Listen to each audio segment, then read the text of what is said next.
goes the eagle right there. Look at him. Hawk. It's a hawk. It's hawk. Come back here. Those are my feathers. And just like that, I mean, I unk and Sikikadam and Siamawat, you know. I can't explain everything. I can't even explain to you how we got right here, right now, with this sunshine that we all sit under every day. And so, when you listen to the raven like that, who sits on the top, up on this side, and you could see the Quahomachton, the whale, the orca, the killer whale, you call him, Scally Chuckton, and is diving into the blue water at the bottom of the totem right here, and you could see coyote. And coyote's a trickster. He's a storyteller. He's always up to mischief. You never know when you see a coyote. People are like, oh, it's a coyote, or oh, the coyote's got my dog the other night. If you live out in the county, but coyote's a trickster. And whenever you see him, it's kind of me. I always take it as luck. That's kind of how, just, I'm not going to explain it, but, and a lot of times, they are the ones telling us what's coming. They are the ones like Tahlequah when she carried her baby over 2,000 miles for 17 days on her snout, she carried her baby, and the chief was alive, and he told us, he told me, I know he had to have shared it with the James brothers, but he said their world, they're telling you your world is getting ready to die. Their world is dying, our world is next. That's exactly what he said. And he said, I can't say this any nicer. He said, but that's what they're telling us. These mass extinctions and stuff that are happening around the world. In Indonesia there, the miners were drilling next to a thermal vent, trying to get that thermal energy, that geothermal energy. And they ruptured a geothermal mud thing. It's just spilling it all over the whole, somewhere in a little tiny village, indigenous community in Indonesia. It was on Frontline, so I watch PBS and all. I mean, I just pay attention, but you know, that's what they're saying. Are you aware? Everyone's aware. Oh, I'm aware. You know, but we're just the messengers, like Uncle Jim Thomas. He said it to us. He said it, and we were all witnesses. There wasn't that many of us, but he was like, something coming, and some of us are gonna survive. He said the indigenous people are gonna help us all survive. Because he's not Lummi, you know. He said our Lummi people our House of Tears Carvers are just, you know, doing this. And there's a reason why we're here with the staff. There's a reason why my hat was hitting the wind there. Just letting us know, or where we're, it's holy ground. It's just like Oak Flat, this little village here, and this sacred. It's a sacred creek. I mean, that's the lifeline. Look at all that life. All those seagulls. They're down here. What are they coming here for?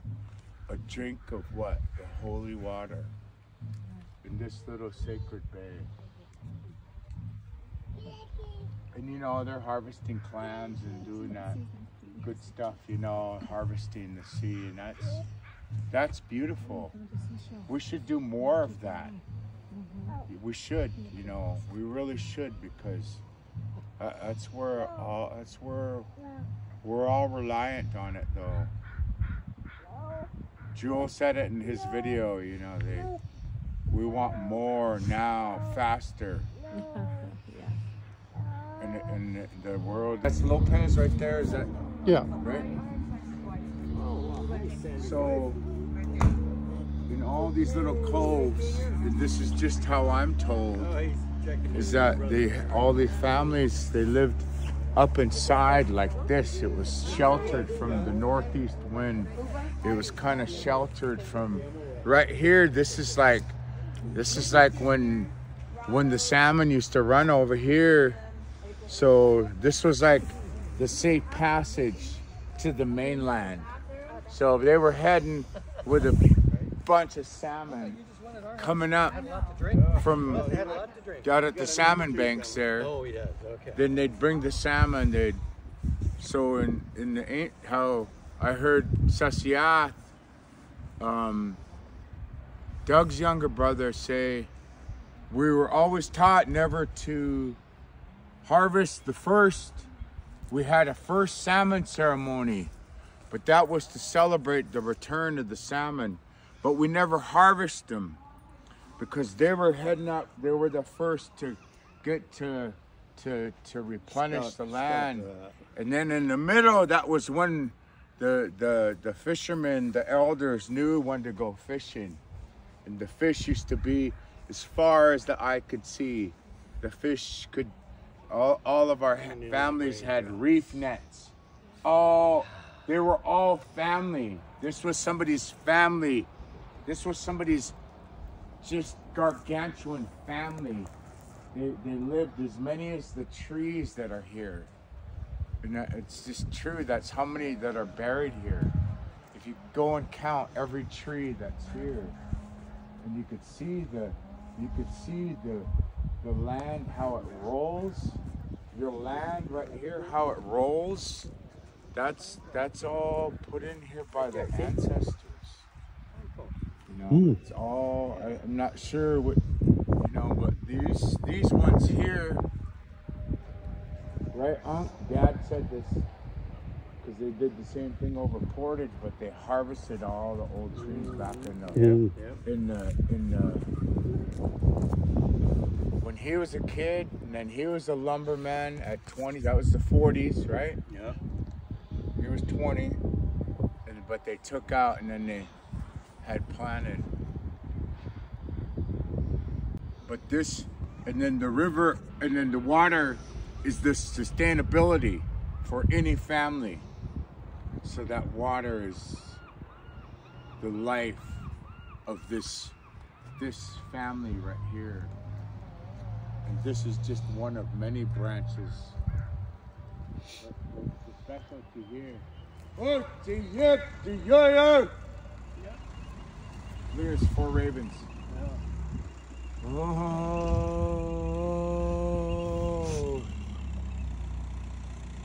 There's a raven on the top of the totem there. They see it? See him? They're right at the top of the totem there. There's 4 ravens. They're circling around the raven. They're circling on the top of the totem there. Susan. Susan Bear? How are you? It's Sue Bauer. It's fresh water. They don't bathe. If you see, or you ever watch that documentary on crows and how intelligent they are on Frontline? Yeah. Oh! So to see the crows down there taking a bath, it's a testament to why we're here. Just listen to them, watch them. And you could hear them having their conversation.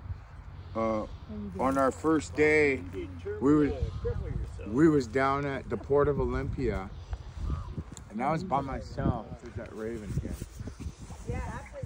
And there they are, way over there. The ravens, see them soaring. They're doing Oh, yeah. That's way out there. Those might be eagles. They look like. And out of season, we want things out of season. Yeah, and we can do it. There's sustainability happening. So there's a lot of really good stuff. And, you know, David, thank you. Thank you for breakfast. And I apologize if I act like I'm big shot road manager of these superstars here, gallivanting from island to island and listening to the ravens. But it's true. And our spirit journey, you know, began with, you know, just on Woodby Island. So we're going back, fulfilling our duty with the relative here. You hear them talking, they're like, yes. Oh my gosh. Over here. Their lummies are coming, their lummies. But you know, when we used to travel village to village, that's what you heard. The family, all of our Chiscan family, all of us, we were just different clans, different families. We all have different teachings in our houses, in our homes, you know, all of us. And bringing together the interfaith, the inner community, the inner island. Now, I guess I'm gonna take that. I'm gonna keep that because that's what we do. And intergenerational, and this is a beautiful place. Thank you for bringing. Thank you, Sandy, for. This is really, you're very blessed. I just am so glad we're here to bless you. If I had a blanket, if I could leave something, I know I'll find something because I have a lot of stuff in my van. I'll find something with uncles here pretty quick. Maybe something, but you know, we do have the canoes that are going to come through, and there's some pretty big tides, but they mellow out when we head to Lummi. And I don't know how far Lummi is from here, but we were just at Lummi Island, and I was sharing with our friends there. I was like, wouldn't that be cool if the canoes landed where we had the totem there last September, right in the right. Imagine how many hundreds of years ago it was since the canoes came into the village there. Since they came into the village right here. Just hundreds of 16 decades, almost 17 decades. But everything, like the circle of the tree, the circle of you could even see the circle of the branches, and all of our language, our customs, our traditions, our songs. Here in our family here with the shaker, the beauty of the shaker songs. Even the poops of our dogs. No, I'm just kidding. Good fertilizer. Even the birds, when they make look at their nest, the eagle's nest. They're all that full circle, all our languages, the totem coming back here. If the canoes come back here, imagine it's coming back, so it's not a mistake that we're here. It's not, and I believe that, and just honored to bring the staff here and just take these few moments. I usually take pictures and film and video and go live, but this is that moment. Feel the wind coming out of the north, right here, right here, coming over the mountain there.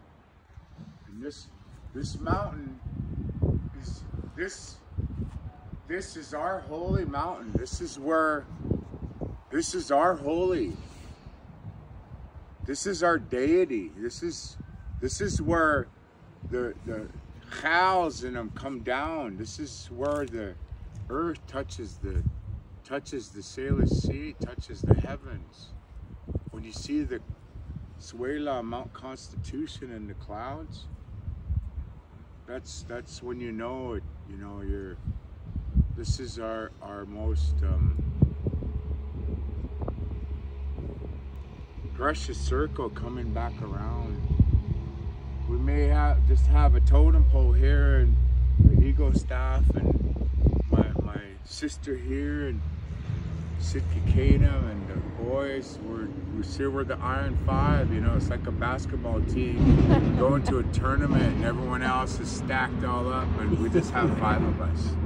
But you know what? We're here representing in a good way.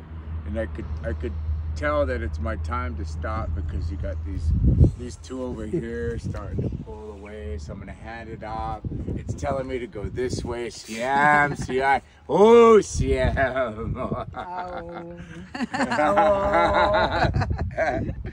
Light and the raven, you know, and so holding on to that light, you know, how much the raven wanted that light so bad. He, as a trickster, again, we talk about that both of them are tricksters. The raven, the prince, the daughter of the chief wanted to have the light herself because she wanted to have light so she could go and find her mate because it's dark. Everywhere is dark, and she wanted to go and find her mate. You know, it's just with her father. So I want to go off and marry and have a child. And even then? Yeah, he said no. So he said no. He wanted to hang on to the raven also wanted light. So the princess goes to the water and sees that, you know, she goes down and goes and drinks. Haishka for your hospitality. Nahuilang. In our language, that means welcome. We say Haishka, that's a Nahuilang, because thank you for the welcome, because our heart is happy here when we come here. We have mixed emotions when we come here. We're happy to be here, but we're also tearful to be here because we miss our family to be here with us. But our ancestors are here, so we don't ever feel alone when our ancestors are with us. I myself am, I speak to my ancestors in order to be happy and survive through my days. So I talk to my ancestors as well as I talk to Jesus. And I want to just thank you for allowing us to just come back here, to be here and to come into your yard and to be amongst these sacred trees and this fresh air that we could breathe that is unique to the islands. We are the descendants of the ancestors from here. Our story begins with these islands and we are the survivors of the Great Flood. And our ancestors landed here on these islands and as young children. And they went out to go and come here for the clams here, just as these relatives down here are looking for their shellfish. And then we go over to the other island to go get the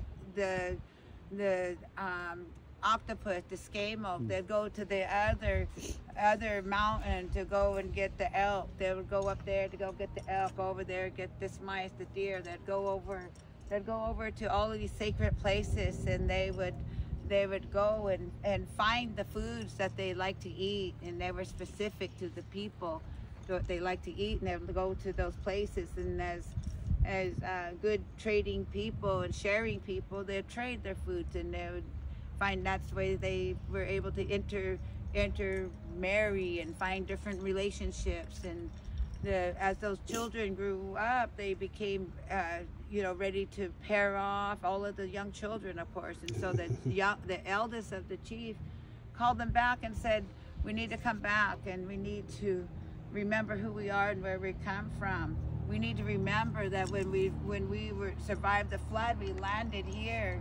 So we have to remember that when we go off to become our people, we're always going to be the Clactamish people. So be specific about that wherever you go. You could go off and be the Swinomish people, go be the Skokomish people, the Skykomish people, and the Duwamish people. be all the Mish people, because you always know that we are the Clactamish.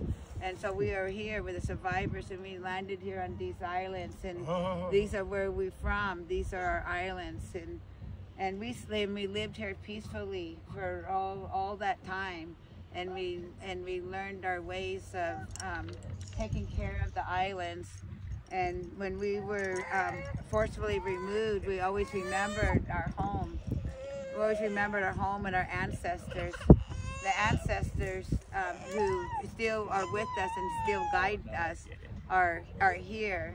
And so when we come back here, we're just simply coming back to sacred ground. And we and the access has not always been available to us in the past. There's been many obtrusions to help us grow and be ourselves in a good way.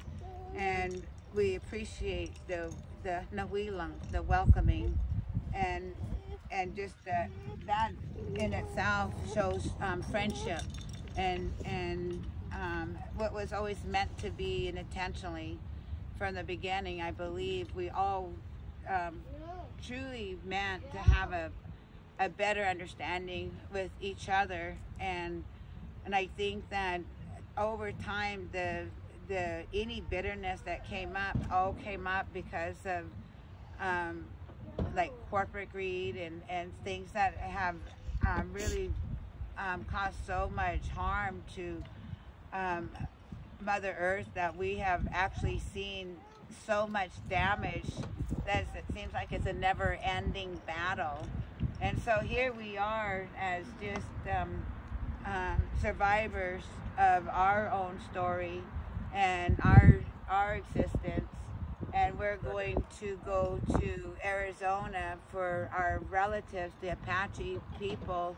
And the Apache stronghold is just a small family, just as we are, like the House of Tears Carvers. The Apache stronghold is a group of representatives from the Apache Nation, specifically San Carlos, and they are fighting for the sacredness of their holy mountain, their holy place. And that's they don't live there any longer because they were forcibly removed, but they still go back there for ceremony, and it's a national park, so there's nobody there. It's not like it's privately owned, so it's not like so they go there to the national park and are now living there. There was a promise that they were going to go back, but as many treaties as written across the United States have been broken, and that was one of the treaty understandings, that the Apache could return back to their sacred home. But once the mining industry discovered that it was to their benefit to keep the Apache away from that place, that's how the Apache people became poor, so to speak. They've lost their heart when they can't go back and be together in their good way with their community, and they believe that the best way to strengthen themselves is through prayer, just like we come through, and they believe in their prayer, and they want to go to their sacred territory of their ancestors and remain in that territory so that their children can continue to grow up and become elders and teach their children and grandchildren the old ways, because the old ways are really the only good ways that we can understand, because the new ways of greed and corporate destruction and all of the things that have been done. And it's usually at our table we share our foods, we share our what we have, and some of us are poor, and we don't consider ourselves poor, but some of us are poor, and It's everyone's symbol of pride and strength, but it's a power symbol, I believe, to the United States government. But I think to the indigenous people, it's a prayer symbol, and and so power and prayer. You know, when we have good friends who care about what has happened and want to see a better future for not just our children who are obviously good friends, you know, with your children.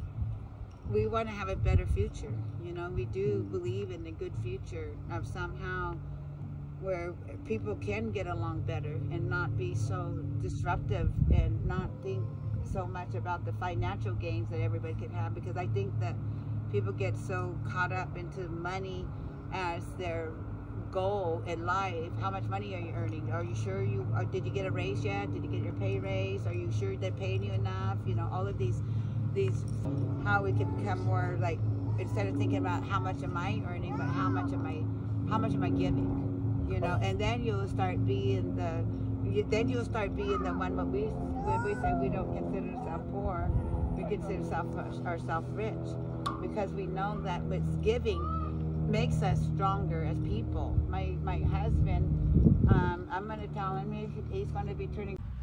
And a bunch of guys came together and tried to get her back out into deeper water. And they probably got maybe 20 feet with her before the tide beat them. And as the whale was laying there and just slowly passing away, the last few heartbeats, she left this song with us. And what she was telling us to be in that song is to be of one heart and one mind. And it's called the Ice Swallowing. To all our relatives that swim in the sea, for all those that don't have a voice, we're standing in unity and calling all of us to come together, because everybody has a role to play in what's taking place on Mother Earth. And it's all coming together to do what we can to hold on to what we have, that our children's children maybe know what it's like to have clean water, what it's like to breathe fresh air, what it's like to hear the cry of the eagles, you know. And so it's just a matter of time before this could disappear from us. You know, it's not if, but when. But, you know, do our job while we're here, you know, to reach out to those across this country. So this is the Ice Swallowing.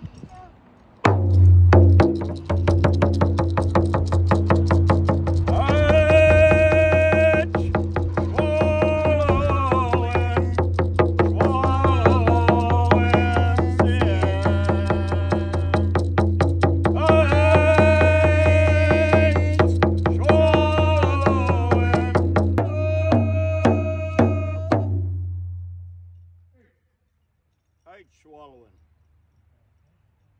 And that's what we've been telling across this country, is that we got to come together. Yeah, I just got through telling them earlier about how the raven is the raven. Yeah, I think the raven is the trickster, but also the raven is the giver of the light and produce the light, and the raven is also like our story of origin, the chief, you know. And we have here's the coyote. So this is the raven right here, and then he has the moon right here. You see the moon, it was full. And then this is the gray. Go ahead, Tim. Yeah, well, this is the coyote, and that is another chief. Holy, look at that eagle going by there. Oh, see him.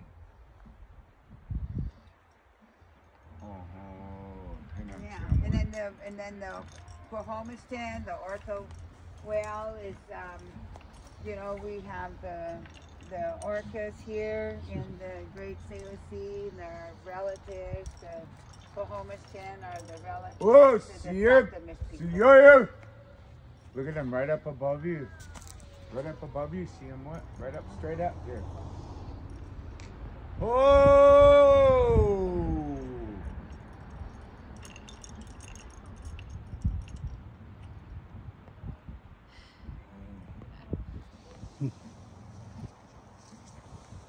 Thank you.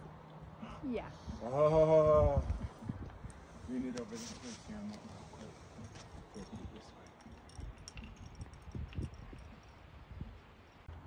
The hawk is right on schedule. I'm sorry. Instead of 118. Right, yeah. Ancient times, 16 decades ago, 17 decades ago. And so when the this is from my Auntie Mary Plaster, my mom's older sister, and she talked about how powerful the women were. She says, you know, you think of, here's how her story went. She says, you think of it, a man and a chief, the big clan, the big Siam, you know, that's the chief. But she says, behind every great chief is what? Some of you women who stand behind real powerful men, those powerful women. And they're I mean, come on, you guys. You guys know you want Grandma's recipe for clam chowder. You know you want to know how she makes bread.